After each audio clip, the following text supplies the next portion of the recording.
What is up, T.O.Gs? Now, I'm just gonna vent here for a second, and I promise I won't go off on this, and it'll just be to complain, because I think that you all would understand the frustration of recording a couple videos and then getting back and realize that for some reason or another, I mean, no, not battery failure, there was just nothing wrong. The mic was hooked up, everything was fine, but the camera just turned off. So we lost a couple videos. So guess what? Instead of being out in the sunny, warm weather, we're out in a cooler evening here, as spring decides to change its mind one more time before we roll into the warm weather. But it's all good. We're out here riding, having fun, and I get to talk to you all about something that I'd already talked about. It's like deja vu for me, but for you, it's all new and all good. So let's talk about this topic that I have for you today. And that very specific topic has to do with an article that I read on Revzilla. If you're a writer, you probably know what Revzilla is. If you haven't bought anything from there, you probably may in the future or have considered it already. And if you don't even know what they are, check them out. I'll have a link for them in the description, and definitely a link to the article that I speak of.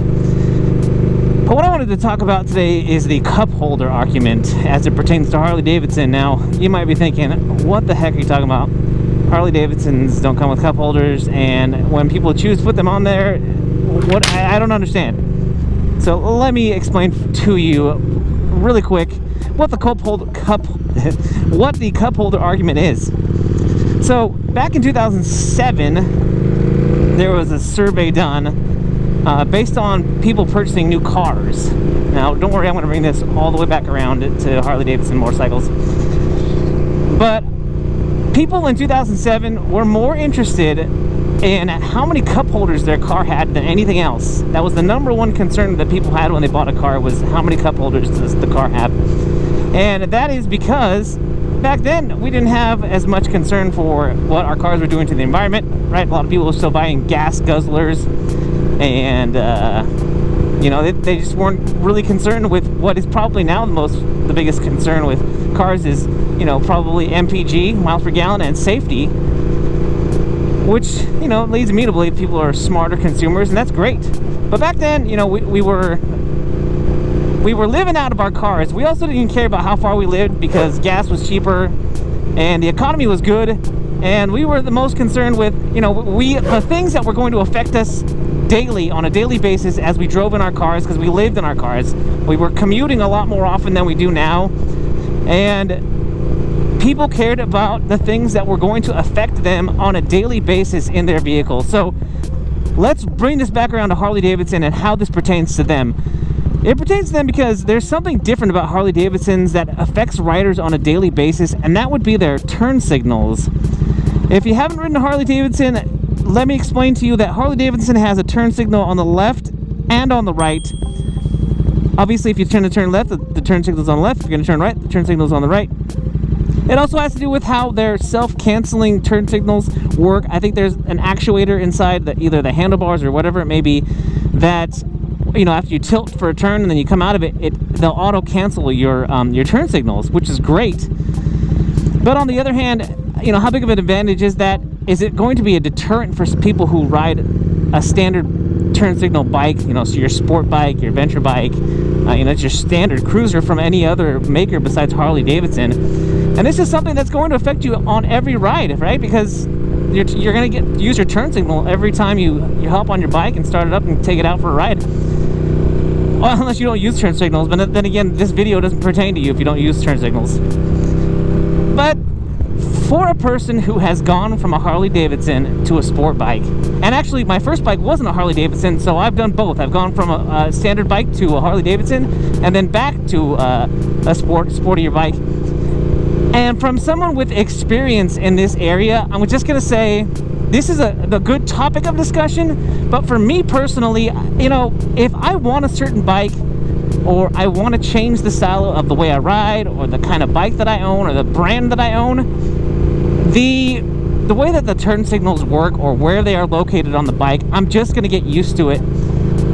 If you've watched me on my 2015 KTM Super Duke here, you'll notice that I forget to cancel the signals constantly. So it's a learning curve as I turn my signal off now. It's definitely a learning curve, but it's just something that, like I said, if you want to change brands, if you want to change bikes, even though this is something that you deal with on a daily basis, it's not going to be a contributing factor. It's not going to be a major factor in the bike that you choose to buy. And I'm speaking from experience, and I'm speaking for myself. Now, this is where you come in. If you feel differently about this, if you thought about buying a Harley and you're just like, I can't do it, I'm not going to deal with the turn signals being on both sides every time, leave it in the comments, because I really would like your feedback. Maybe it was like one of the things that made you decide against a Harley or for a Harley, or against buying a sport bike coming from Harley-Davidson, is having to deal with maybe having the turn signal on one side and the fact that they won't self-cancel. These are things that I would love to hear your guys' feedback on, so please leave it in the comments if you have something to say about this either way. If you're a Harley rider, and if you're a non-Harley rider, and if you've thought about this at all. Also leave in the comments if there's other things about certain types of bikes that made you think otherwise before buying them, because they would have affected you on a daily basis on your bike. And this is where the whole cup holder argument comes in, where we're talking about things that will affect you on a daily basis when you ride your motorcycle. So anyway, you know, they were talking about in this article that is this something that's going to be the downfall of Harley-Davidson, or be a detriment to Harley-Davidson? I just don't think so.